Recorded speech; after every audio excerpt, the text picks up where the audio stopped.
Michael O'Neill condemned the cruelty of Northern Ireland's World Cup playoff defeat by Switzerland after they were ultimately denied a place in Russia by the controversial first-leg penalty. The Northern Ireland manager also insisted it was too soon to say whether elimination marked the end of an era for himself and several senior players. Northern Ireland produced a vastly improved performance in Basel, but a goalless draw sent Switzerland through to a fourth consecutive World Cup finals thanks to Ricardo Rodriguez's penalty in Belfast. Rodriguez was also on hand to clear a Johnny Evans header off the line in stoppage time in the second leg, increasing Northern Ireland's torment. I wasn't aware it was Rodriguez, but the cruelty is in the poorness of the decision. That means we are missing out on the chance to go to a World Cup, a distraught O'Neill said.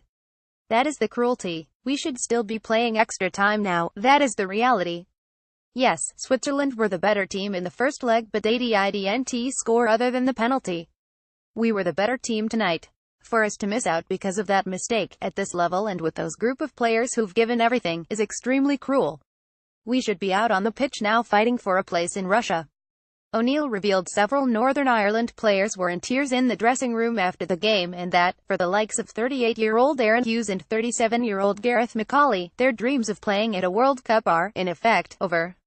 The manager said, "My first emotion is absolute devastation. It would have been disappointing if we'd just lost, but it is devastating because of the manner of how we lost and the goal that decided the tie. I couldn't have asked for more from the players. Their level of performance was phenomenal, and I told them afterwards it was a privilege to be their manager tonight.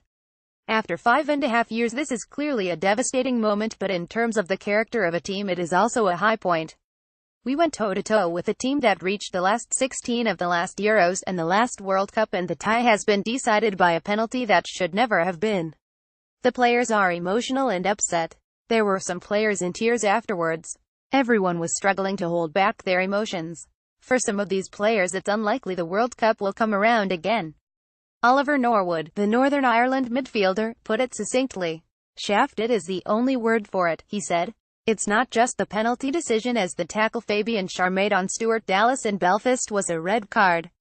I will think about the penalty decision for years to come, as it's the only goal between the two sides and it's knocked us out." O'Neill's future with Northern Ireland is open to doubt given his outstanding achievements at international level.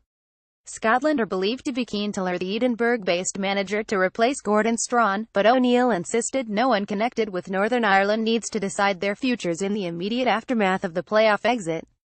"I haven't even considered that," he said. "I am under contract until 2020, and tonight is about being with my players, spending time with them and making sure they are okay. I said to the players there is no need to make any rash decisions on anything they want to do.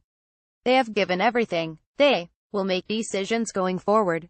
Certainly the likes of Aaron and Gareth at 38 and 37, and Chris Brunt, these players have had long and established Northern Ireland careers, but, for me, they have time to make that decision. We don't have a qualifier until next March, so there is a lot of time for that, and certainly at this moment in time it's not a decision to be made. I am not thinking any further ahead than just being with the players."